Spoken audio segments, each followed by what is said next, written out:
Hello students, welcome back to my YouTube channel do maths. Dear students, हम लोग सांख्यिकी के बारे में स्टडी कर रहे हैं और ये इसका कौन सा लेक्चर है? दूसरा लेक्चर है।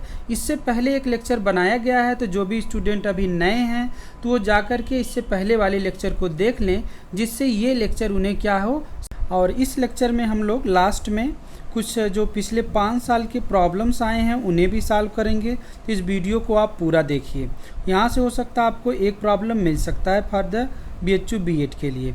आते हैं जिसमें सबसे पहले टॉपिक आज हम लोगों को पढ़ना है सिमेट्रिक डिस्ट्रीब्यूशन क्या होता है। कहा जाता है कि distribution is a symmetric distribution if values of mean median mode coincide. देखिए ग्राफ है, इस ग्राफ में क्या हो रहा है, मीन मीडियन मोड तीनों अगर कोइंसाइड कर जाते हैं then this distribution is called the symmetric distribution.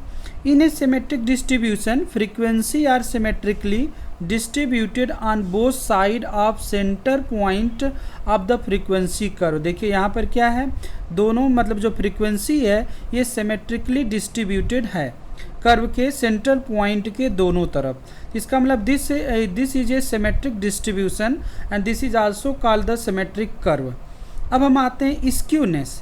Skewness क्या हो जाता है कि अगर कोई फ्रीक्वेंसी डिस्ट्रीब्यूशन में मीन मीडियन मोड इक्वल ना हो, तो यहाँ पे कहा जाता है कि a distribution is skewed if mean is not equal to median and is not equal to mode. मतलब तीनों वैल्यू इक्वल ना हो, इसकी कंडीशन आता है ट्रू फॉल्स में। फिर कह रहा है quartiles are not equidistance for the median. ये दूसरी कंडीशन है स्क्यूनेस की। तीसरी कंडीशन हो जाएगी frequency curve is stretched more to one side than to others. इसका मतलब ये सारे कंडीशन है जब सिमेट्रिक कर्व ना होने की। इन कंडीशंस को आप क्या करिएगा, ध्यान रखिएगा। अब हम आते हैं इस पर बेस्ड आगे क्या है, मेजर ऑफ स्क्यूनेस। यहाँ से प्रॉब्लम आपको आती है, तो measure of skewness tells us the distribution and extent of asymmetry in a series. There are two types of measure of skewness. पहला होता है एब्सोल्यूट और दूसरा होता है रिलेटिव। रिलेटिव पर बेस्ड प्रॉब्लम 2 से 3 प्रॉब्लम आई हुई हैं पिछले 5 सालों में। तो सबसे पहले हम लोग पढ़ेंगे एब्सोल्यूट मेजर ऑफ स्क्यूनेस। तो इस एब्सोल्यूट मेजर ऑफ स्क्यूनेस क्या होता है, अगर हमें वैल्यू कैलकुलेट करना हो तो यस के is the absolute major of skewness. इसकी वैल्यू देखिए है, मीन में से मीडियन को माइनस कर दीजिए या माइनस कर दीजिए अगर एब्सोल्यूट वैल्यू निकालना है मीन में से मोड को। यहाँ पर यम क्या है, M is the mean and MD is the median and MO is the mode। तीसरी वैल्यू जो यहाँ पर हम लोग कैलकुलेट कर सकते हैं, SK is equal to Q3 plus Q1 minus 2MD। Q1 and Q3 are the quartile. इसके बारे में हम लोग पिछले लेक्चर में डिस्कस कर चुके हैं, तो जो भी स्टूडेंट पिछला लेक्चर नहीं देखे हैं चैनल के प्लेलिस्ट से जाकर उसे देख सकते हैं। अब हम आते हैं सबसे इम्पोर्टेंट टॉपिक जहां से आपको प्रॉब्लम पूछी जाती है। यहाँ पे देखिए क्या कहा जा रहा है, रिलेटिव मेजर्स ऑफ स्क्यूनेस। तो हम यहाँ पर 4 तरीके से रिलेटिव मेजर्स हैं, लेकिन 2 इम्पोर्टेंट टाइप्स हैं, हम उन्हीं को यहाँ पर डिस्कस करेंगे। पहला देखिए होता है curl Pearson's coefficient of skewness. इससे 2 बार प्रॉब्लम पूछी गई है, अभी हम लोग इसको सॉल्व करेंगे। और बोलिस कोफिशिएंट ऑफ स्क्यूनेस, यहाँ से एक बार प्रॉब्लम पूछी गई है। आते हैं इन दोनों कोफिशिएंट के बारे में स्टडी करते हैं। सबसे पहले देखिए यहाँ पे क्या कहा जा रहा है कि Karl Pearson's coefficient of skewness बार बार पूछता है। तो पहला जो रिजल्ट यहाँ पर है SK is equal to, this is the coefficient of this, SK is the notation of coefficient of skewness. देखिए इसकी वैल्यू क्या होती है, mean minus mode divided by sigma. Sigma आपको पता है पिछले लेक्चर में बताया गया था, this is the standard deviation. ठीक है, यस के दूसरा जो वैल्यू फार्मूला यूज होता है 3 टाइम्स मीन माइनस मीडियन। देखिए जब मीडियन से मीन में से मीडियन को माइनस कर रहे हैं तो यहाँ पर 3 टाइम्स है और डिवाइडेड बाय सिग्मा। सिग्मा आपको पता है this is the standard deviation. अब हम आते हैं, यहाँ पर कहा जा रहा है, ये दोनों रिजल्ट आपको याद हो, इन दोनों रिजल्ट पर बेस्ड प्रॉब्लम पूछी गई हैं, अभी हम लोग सॉल्व भी करेंगे। यहाँ पे कहा जा रहा है any distribution this term is lies between -1 to +1। अब ये भी पूछा जाता है कि व्हाट इज़ द रेंज, मतलब कोफिशिएंट ऑफ स्क्यूनेस किसके बीच लाइज करता है, तो किसके बीच लाइज करता है, यहाँ से भी एक छोटा सा क्वेश्चन बनता है, -3 से लेकर के +3 और इनकी वैल्यू इक्वल भी होता है। तो ये रेंज आपको याद होना चाहिए, ये दोनों रिजल्ट आपको याद होने चाहिए और ये रेंज याद होना चाहिए। याद करिए ये किसके लिए है, this is a curl Pearson's coefficient of skewness. अब हम आते हैं now Bowley's coefficient of skewness, इसकी वैल्यू देखिए क्या है, this is SK equal to Q3 + Q1 - 2 MD। MD का मतलब है this is the median divided by Q3 - Q1। तो यहाँ से इसकी वैल्यू देखिए किस पर लाइज करती है, दिस वैल्यू इज लाइज -1 से +1। और क्वेश्चन भी आया है कि this coefficient Bowley's coefficient of skewness किस पर लाइज करता है, तो ये क्वार्टाइल और मीडियन पर लाइज करता है। तो ये भी प्रॉब्लम से आई हुए हैं। अब आते हैं हम, देखिए आगे क्या है, इस पर बेस्ड प्रॉब्लम है। देखिए ये आई है 2015 में, ये प्रॉब्लम आपसे पूछी गई है। देखिए क्या क्या कहा जा रहा है, उसी से हम लोग इसको सॉल्व करते हैं। कहा जा रहा है if curl Pearson coefficient of skewness, मतलब SK की वैल्यू गिवन दैट है this is 0.2। Coefficient of variance, तो याद करिए पिछले लेक्चर में बताया गया था कोफिशिएंट ऑफ वेरिएंस की वैल्यू है 0.8। आगे क्या कह रहा है, मोड, मतलब MO की वैल्यू है this mode is equal to 48। हमें बताना है मीन की वैल्यू और स्टैंडर्ड डेविएशन, मतलब सिग्मा की वैल्यू और मीन की वैल्यू कैपिटल M की वैल्यू। आते हैं इसे सॉल्व करते हैं। सबसे पहले देखिए क्या है, हमें फार्मूला पता है कोफिशिएंट ऑफ स्क्यूनेस की वैल्यू क्या होती है, SK is equal to mean minus, देखिए मोड वाला फार्मूला है तो M - MO divided by sigma. ये फार्मूला अप्लाई करना है हमें। सबसे पहले किसकी वैल्यू निकालनी है, यहाँ से देखिए मीन भी है और स्टैंडर्ड डेविएशन भी है, तो हम लोग रिजल्ट से सॉल्व करेंगे कि कौन सा ऑप्शन सही है। चलिए देखिए मीन की वैल्यू, चलिए पहला ऑप्शन सेटिस्फाई करते हैं। अगर मीन की वैल्यू 50 ले लें तो 50 माइनस मोड की वैल्यू कितनी है 48 डिवाइडेड बाई सिग्मा, सिग्मा मतलब स्टैंडर्ड डेविएशन भी कैलकुलेट करना है, ये है 10। तो हमारे पास मिल जाएगा देखिए 2/10 दिस गिव्स टू 0.2। इसका मतलब पहला ही ऑप्शन सेटिस्फाई हो गया। तो पहले ऑप्शन में देखिए ये मिल गया हम लोगों को, मीन की वैल्यू है 50 और मोड की वैल्यू हमें स्टैंडर्ड डेविएशन की वैल्यू मिल गई 10। तो कोफिशिएंट ऑफ वेरिएंस का फार्मूला अप्लाई करने की ज़रूरत हमें नहीं मिली, तो पहला ऑप्शन सही हो गया। तो फार्मूला आपको क्या होना चाहिए, याद होना चाहिए। अब आते हैं नेक्स्ट प्रॉब्लम भी इसी पर बेस्ड है। ये 2019 में पूछी गई प्रॉब्लम है जो ये सॉल्व करने हम लोग जा रहे हैं। तो यहाँ पर देखिए प्रॉब्लम में क्या पूछा जा रहा है, यहाँ पे कहा जा रहा है if the mean median standard deviation of A set of observation, तो मीन की वैल्यू M की वैल्यू क्या है, दिस इज़ 40। मीडियन की वैल्यू क्या है, MD की वैल्यू है this is 35 and standard deviation sigma की वैल्यू क्या है 4। इसी वजह से इससे पहला वाला लेक्चर इन सब के बारे में mean median mode standard deviation variance के बारे में आपको बताया जा चुका है। अब देखिए हमें कैलकुलेट करना है curl Pearson's coefficient of skewness. तो Karl Pearson coefficient of skewness median के टर्म में देखिए 3 का मल्टीप्लाई था अभी फार्मूला, तो 3 टाइम्स M माइनस MD अपान क्या हो जाएगा सिग्मा। इसकी वैल्यू देखिए 3, मीन की वैल्यू है देखिए 40, तो 40 माइनस 35 डिवाइडेड बाई सिग्मा की वैल्यू है 4।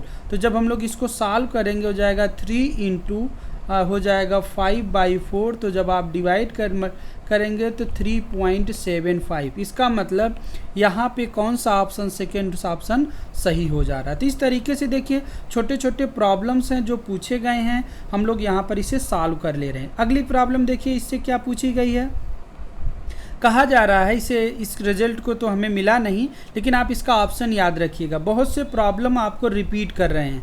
विच of the following is true relation between Pearson's beta 1 and beta 2 coefficient. तो क्या होता है, ये फोर्थ ऑप्शन है, beta 2 is greater or equal to beta 1 minus 8। तो ये रिजल्ट यहाँ पर सेटिस्फाई होगा। तो इस रिजल्ट को आप अपने शॉर्ट नोट में नोट कर लेंगे। ये छोटी सी टॉपिक यहाँ पर थी। अब हम आते हैं अगले टर्म पर, क्या पढ़ना हम लोगों को, कोवेरियंस। यहाँ से भी एक प्रॉब्लम्स कभी कभी पूछी गई है। तो सबसे पहले कोवेरियंस की definition, let x i and y i be the bivariate distribution x1 x2 xn are the values of variable capital X and y1 y2 yn are the values of variable capital Y। तो जो formula हम लोगों के पास है ये है the covariance of x comma y, this is equal to 1 by n sigma summation i is running from 1 to n x i minus x bar. देखिए x bar की वैल्यू यहाँ पर क्या होगी, this is the mean. y bar, capital Y bar भी क्या होगा, y1 y2 yn का होगा मीन, x बार भी होगा मीन। तो ये फार्मूला आप याद रखेंगे, इस पर बेस्ड अगर प्रॉब्लम आती है तो आप इसे सॉल्व करेंगे। अब हम आते हैं, फिर से हमें मिल रहा है कोरिलेशन के लिए ये रिजल्ट हमें मिल रहा है, curl Pearson's coefficient of correlation. वहाँ पर सॉरी कर्ल नहीं, Karl Pearson's coefficient of correlation वहाँ पर मिला था स्क्यूनेस के लिए। और ये याद रखिएगा ये किसके लिए, कोरिलेशन के लिए है। तो कोरिलेशन जो कार्ल पियर्सन कोफिशिएंट होता है इसको डिनोट किया जाता है आर ऑफ एक्स वाई, और किसी किसी बुक में इसको डिनोट किया जाता है रो ऑफ एक्स वाई। तो दोनों ये सिंबल हैं, आप याद रखेंगे। इसका रिजल्ट देखिए क्या है, coefficient of correlation this is equal to covariance of x y, this is divided by under root variance of x and variance of y। तो variance of square root of variance of x को ही क्या बोला जाता है, standard deviation. पिछले lecture में बताया गया है the positive square root of variance is called the standard deviation, और इसको डिनोट किया जाता है सिग्मा से। तो x के लिए है, ये नोटेशन बन जाएगा सिग्मा x और ये नोटेशन बन जाएगा सिग्मा y। तो आपको ये रिजल्ट याद रखना होगा, this is the formula for the coefficient of correlation. अब देखिए कोफिशिएंट ऑफ कोरिलेशन की वैल्यू पूछा जाता है कि किस पर लाइज करता है। तो coefficient of correlation is lies between -1 to +1 and equal to +1 and -1। ये भी आपके एंट्रेंस एग्जाम में पूछा गया है। और इसको दूसरे तरीके से अनदर जो फार्मूला होता है coefficient of correlation, this is equal to summation dx मतलब deviation and dy upon n sigma x into sigma y। और इसको इस तरीके से 4-5 फार्मूले हैं, आप इसे एक बार नोट करेंगे और याद रख लेंगे। नेक्स्ट अब आते हैं, देखिए क्या है कोफिशिएंट ऑफ कोरिलेशन। सबसे इम्पोर्टेंट 2017 में ये पॉइंट पूछा गया है, coefficient of correlation is independent of change of origin and scale. मतलब ओरिजिन और स्केल अगर पर क्या होता है कोफिशिएंट ऑफ कोरिलेशन, मतलब आर की वैल्यू क्या होती है, ये इंडिपेंडेंट होती है। तो ये वैल्यू आपको याद रखना है कि ये इंडिपेंडेंट है, और BHU 2017 में ये पूछी गई प्रॉब्लम है। अभी हम लोग इसे सॉल्व भी करेंगे। अगला क्या है, देखिए स्पीयरमैन्स रैंक कोरिलेशन कोफिशिएंट। देखिए ये याद रखना है, अब तक हम लोग पढ़ रहे थे कोफिशिएंट ऑफ कोरिलेशन, और ये क्या है rank correlation coefficient. This r is equal to होता है 1 - 6 summation D square upon n(n-1)। ये रिजल्ट आप याद रखिएगा, कभी कभी इस पर बेस्ड प्रॉब्लम पूछ देता है। एनालिसिस के बारे में यहाँ से भी प्रॉब्लम्स आती हैं, तो इसमें हमें पढ़ना है लीनियर रिग्रेशन। तो क्या होता है, a linear of regression is the straight line which gives the best fit in the least square sense to the given set of data. मतलब अगर हमारे पास डेटा ढेर सारे हैं तो एक ऐसी स्ट्रेट लाइन दिया जाए जो इस डेटा के लिए सबसे बेस्ट फिट हो, that is called the line of regression. तो हम आते हैं इस पर बेस्ड जो प्रॉब्लम्स क्या आते हैं उसको डिस्कस करते हैं। यहाँ पे देखिए क्या पूछा जाता है, equation of line of regression. तो सबसे पहले इसमें दो तरीके से लाइन ऑफ रिग्रेशन होता है। सबसे पहला क्या है, the line of regression of y on x। ये याद रखिएगा, जब y ऑन x रहता है तो ये फार्मूला होता है y minus y bar, this is equal to r into sigma y upon sigma x in bracket x minus x bar. Here x bar and y bar is the mean. ये तो आपको पता है, sigma x and sigma y is the standard deviation, r is the क्या है, coefficient of correlation. इन सब के बारे में आपको पहले से पता है। दूसरा इसी में इक्वेशन ऑफ स्ट्रेट लाइन देखिए क्या पूछा जाता है, the line of regression of y on off x on y। वहाँ पे क्या था, y ऑन x था और यहाँ पे क्या है, x ऑन y। तो जब x ऑन y रहेगा तो x माइनस फार्मूला हो जाता है x minus x bar, this is equal to r into, देखिए x पहले है तो sigma x upon sigma y and y minus y bar, ये हमें मिल जाता है formula. This is the equation of regression. अब देखिए यहाँ पर इन दोनों इक्वेशन में दो चीज़ों को हमें ध्यान देना है। दिस इज द स्लोप, ये क्या है, equation of line of regression का स्लोप होगा और इसी का भी एक नया नाम दिया जाएगा और ये इस इक्वेशन का क्या है, स्लोप है।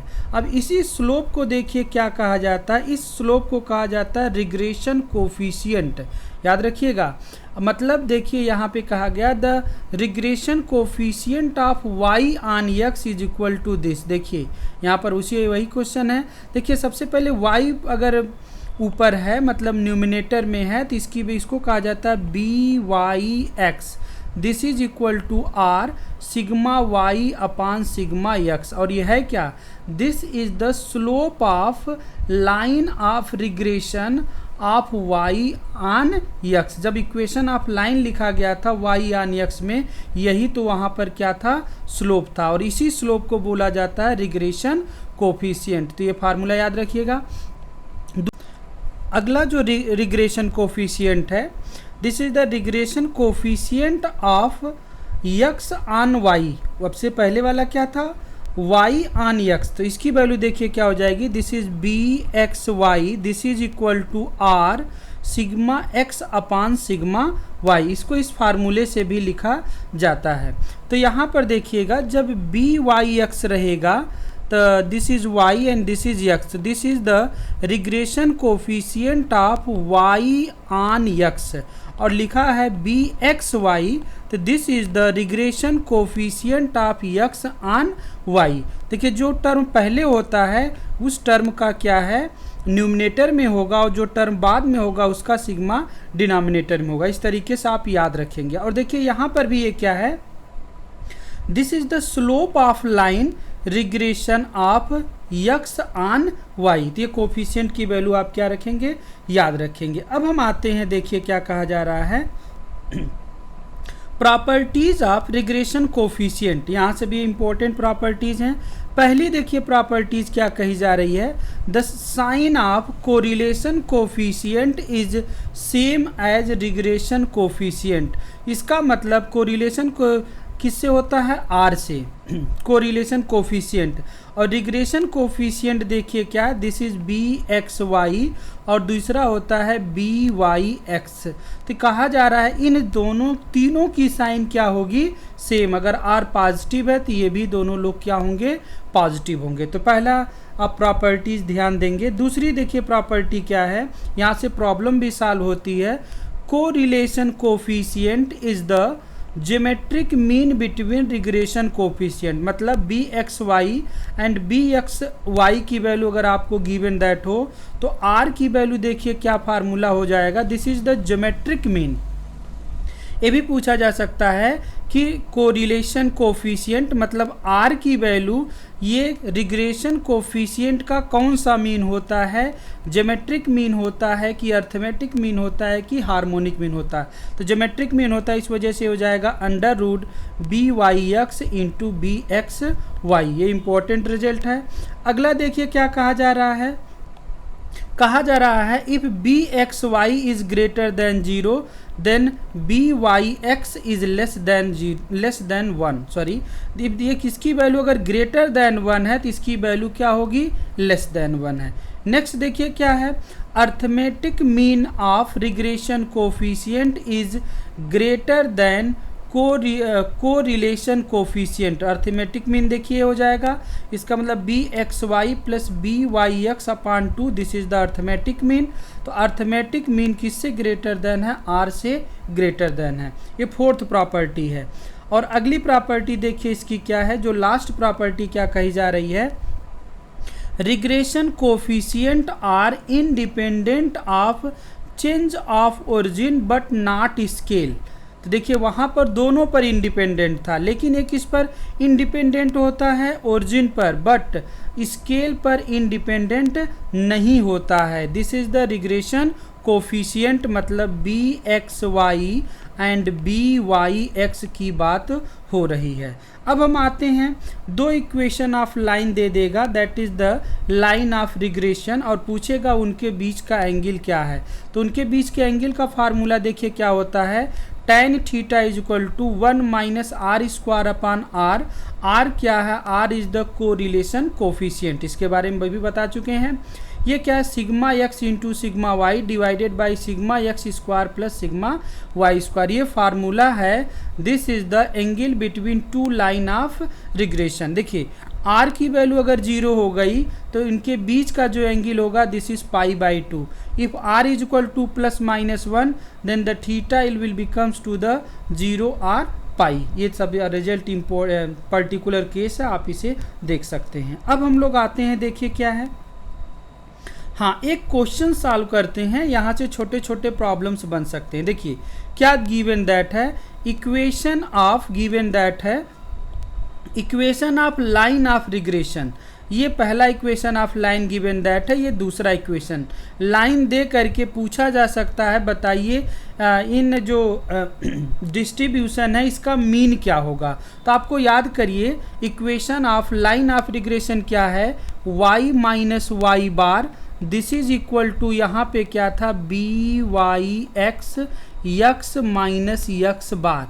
तो अब जब दूसरा क्या था, x माइनस एक्स बार, और ये हो जाता था b x y y minus y bar. तो जब दोनों इक्वेशन को हम सॉल्व कर देंगे तो हमें क्या मिलेगा, x बार और y बार की वैल्यू मिलेगी, मतलब हमें मीन की वैल्यू मिलेगी। तो कभी भी अगर equation of line of regression given that है तो अगर मीन की वैल्यू पूछा जाता है तो आप क्या करेंगे, दोनों इक्वेशन को सॉल्व करेंगे। तो x बार की वैल्यू होगी this is the mean of x and y बार की जो वैल्यू यहाँ पर सॉल्व करने के बाद आएगी this is the mean of y। तो ये पहला पॉइंट है जो आपको ध्यान देना है, इस तरीके की प्रॉब्लम आती है। तो नेक्स्ट देखिए प्रॉब्लम क्या पूछा जा सकता है, यहाँ से पूछा जा सकता है b x y x and b x y, इसको क्या कहा जाता है, this is a coefficients of regression. तो ये होता है कोफिशिएंट ऑफ रिग्रेशन, तो ये क्या होता है, this is the slope of line. तो स्लोप ऑफ लाइन आप क्या करेंगे, इसका निकालेंगे, वाई आन यक्स रहेगा, तो वाई आन यक्स का जो फार्मूला देखिए y minus y bar, this is equal to क्या होता है, b y x x minus x bar. तो इसका स्लोप निकालना होगा। तो स्लोप का देखिए फार्मूला क्या होता है, यहाँ से आप इसको क्या करिए, इसको चेंज कर दीजिए। सबसे आसान तरीका y is equal to M x plus c, तो यम का मिल जाएगा। लेकिन अगर यहाँ पर पूछा जाए बी यक्स वाई तो आप चेंज करेंगे x is equal to m y plus c. तो यहाँ से हमें यहाँ से जो यम की वैल्यू होगी ये जो देगा value b x y, this is equal to M, और पहला जो इक्वेशन होगा ये देगा यम की value, this M gives to the b y x. तो ये वैल्यू हमें मिल जाएगा। अगली वैल्यू हमें फाइंड निकालनी होगी आर की, मतलब कोफिशिएंट ऑफ कोरिलेशन। तो हम लोग जानते हैं coefficient of correlation is the geometric mean of coefficient of regression. तो b x y b y x ये क्या होते हैं, दोनों लाइन का क्या होंगे, स्लोप होंगे, ये आपको बताया गया है। तो इनकी वैल्यू हम लोगों को क्या मिली थी, दिस इज़ 0.8 और एक की वैल्यू मिली थी 0.45। अब हमें क्या करना है, यहाँ पर दोनों वैल्यू पुट करना होगा। पुट करने के बाद जब इनका स्क्वायर रूट ले लेंगे तो आर इज इक्वल टू हमें मिल जाएगा 0.6। अब देखिए अगली जो टॉपिक है हम लोगों के पास क्या निकालना हो सकता है, यहाँ पे गिवन दैट हो सकता है सिग्मा एक्स की वैल्यू और यहाँ पर बी वाई एक्स की वैल्यू 0.8 है, हमें निकालना होगा सिग्मा वाई की वैल्यू। तो बी वाई एक्स की देखिए वैल्यू क्या है, this is the coefficient of regression r into sigma y upon sigma x, this is equal to 0.8। तो इन सब की वैल्यू हम पुट कर देते हैं तो हमें सिग्मा वाई की वैल्यू मिल जाती है 4। तो इस तरीके से एक प्रॉब्लम हमने जनरल प्रॉब्लम लेकर के उसमें डिफरेंट टर्म को क्या किया गया, सॉल्व किया गया। अब देखिए कुछ पुराने 5 साल के जो क्वेश्चन पेपर हैं और जो बहुत बार क्वेश्चन रिपीट किए हैं उन सब क्वेश्चन को अब हम लोग सॉल्व करेंगे। तो हो सकता है कोई आंसर में मिस्टेक भी हो सकता है। अगर कोई आंसर में मिस्टेक होता है, आप इसके बारे में जानते हैं तो हमें कमेंट करके ज़रूर बताएं। लेकिन इन सब क्वेश्चन का आप प्रैक्टिस ज़रूर कर लेंगे क्योंकि ये क्वेश्चन बार बार रिपीट किए हुए हैं। देखिए पहला क्वेश्चन क्या है, ये 2015 का क्वेश्चन पेपर है। कहा जा रहा r x y eta x y denote the correlation coefficient between x and y and correlation ratio of x y respectively, change the origin and scale the value of this. मतलब कौन सी value change होगी, तो neither are x नार ईटा x, ना ही अगर हम change कर दें ओरिजिन को आर स्केल को तो ना ही आर एक्स मतलब कोफिशिएंट ऑफ कोरिलेशन, ना ही कोरिलेशन रेशियो की वैल्यू चेंज होगी। ये आपको देखिए पॉइंट्स में भी बताया गया था, तो ये आपको ध्यान देना है पहला क्वेश्चन। अगला क्वेश्चन देखिए क्या कहा जा रहा है, ये 3-4 बार क्वेश्चन रिपीट किया हुआ है। कहा जा रहा है t distribution with 1 degree of freedom is equivalent to, ये इक्विवेलेंट होता है कॉशी डिस्ट्रीब्यूशन के। तो फर्स्ट ऑप्शन ये देखिएगा अभी बार बार रिपीट किया है। अगला देखिए क्या है, इसके बारे में भी हम बताए थे अभी इसी लेक्चर में। Bowley's coefficient of skewness is based on, किस पर बेस्ड था, क्वार्टाइल पर और मीडियन पर। तो क्वार्टाइल और मीडियन का कोई ऑप्शन नहीं है, तो ये हो जाएगा 4th ऑप्शन, मतलब किस पर बेस्ड होता है, क्वार्टाइल पर बेस्ड होता है। नेक्स्ट प्रॉब्लम देखिए क्या जो पूछी गई है, फिर ये देखिए 2016 में ये प्रॉब्लम रिपीट की, 15 में भी पूछी गई, 16 में भी। T distribution with 1 degree of freedom, तो ये क्या होता है, this is the Cauchy distribution. तो ये बार बार देखिए क्वेश्चन रिपीट कर रहा है। अगला क्वेश्चन देखिए क्या है, कहा जा रहा है which of the following is not a part of t test. तो कौन सा टी टेस्ट का पार्ट नहीं होता है, population B normal with known variance. तो इसका मतलब इसमें ऑप्शन होता है सेकेंड ऑप्शन सही होता है। अगला देखिए क्वेश्चन क्या कहा जा रहा है, ये भी question, which of the following Latin square design is not possible in design of experiment. तो 2x2 की डिज़ाइन पॉसिबल नहीं होती है। नेक्स्ट आते हैं देखिए क्या कहा जा रहा है, इस प्रॉब्लम के आंसर में हमें कुछ कन्फ्यूज़न है, वैसे इसका आंसर हमें मिला है मोड, तो आप इसे देख भी सकते हैं। कहा जा रहा है from the histogram of a frequency distribution with equal class width we can calculate the value only mode. तो इसमें हमें कुछ कन्फ्यूज़न लग रहा है, लेकिन जो हमें आंसर मिला था उसमें ऑप्शन सेकंड सही था। तो ये भी आप देख सकते हैं, ये फ्रीक्वेंसी डिस्ट्रीब्यूशन पर बेस्ड है। अगला देखिए क्या कहा जा रहा है, the most appropriate diagram to represent the 5-year plan outlay of our state in different economic sector would be. ये किसके लिए होता है, पाई चार्ट के लिए। पाई चार्ट आप जानते हैं एक सर्किल में जो हम उनके पार्ट को रेशियो को डिनोट करते हैं, that is called the pie chart. ये इसका ऑप्शन है पाई चार्ट, पाई।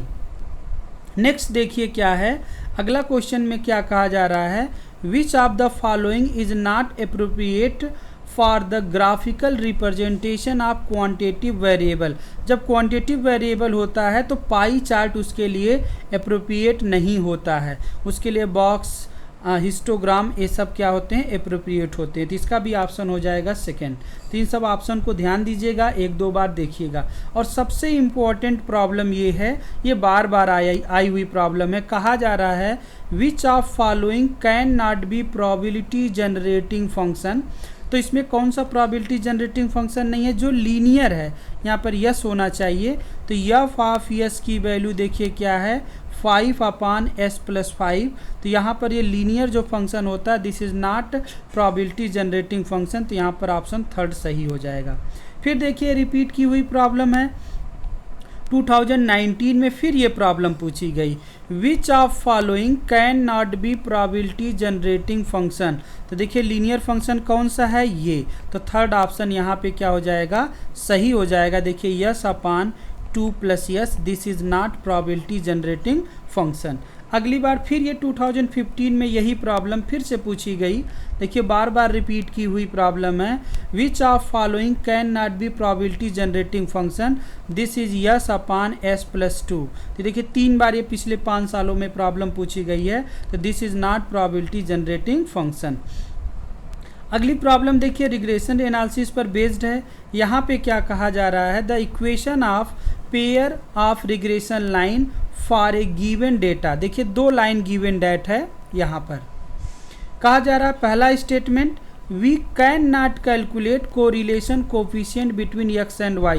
तो अगर 2 equation of regression line given that है पेयर ऑफ लाइन, तो यहाँ पर तो कैलकुलेट कर सकते हैं हम क्या, उनका कोरिलेशन कोफिशिएंट, मतलब r की वैल्यू तो कैलकुलेट की ही जा सकती है। यहाँ पे कह रहा है कैन नॉट, इसका मतलब ये स्टेटमेंट फॉल्स है। तो फॉल्स है तो यस इज फॉल्स है। अब देखिए दूसरा रिजल्ट रीजन क्या कर रहा है, it is not specific which one is regression of y on x and which one is y on x, और यहाँ कह रहा है x ऑन y। तो ये भी तो हम दोनों स्पेसिफिक नहीं होता है, x and y on x पर। इसका मतलब दिस इज ट्रू हो जाता है, पहला फॉल्स है दूसरा ट्रू है। इस टाइप के भी प्रॉब्लम्स पूछे गए हैं, ये 2018 की प्रॉब्लम है। नेक्स्ट प्रॉब्लम में देखिए क्या कहा जा रहा है, ये प्रॉब्लम 2 बार पूछी गई है, 2015 में और 19 में। ये इक्वेशन ऑफ लाइन है, कह रहा है this line is regression line y on x, it's angle with the regression line x on y is 45 degree. तो ये कहा जा रहा है then the coefficient of correlation between x and y। इसका ऑप्शन तो हमें मिला है लेकिन इसका सलूशन नहीं मिल पा रहा है। ये भी देखिए 2019 में फिर से पूछी गई यही प्रॉब्लम। तो इसका ऑप्शन जो होता है this is the coefficient of correlation between x and y। The r is equal to मिला है √1/6, लेकिन कैसे सॉल्व होगा इसका सलूशन हमें नहीं मिल पा रहा है। तो इस तरीके से हम कुछ स्टैटिस्टिक्स के प्रॉब्लम को सॉल्व किए और उस पर बेस्ड कुछ रिजल्ट को बताएं। तो इस लेक्चर को 1-2 बार आप देख सकते हैं क्योंकि समय बहुत कम है और इन सब बातों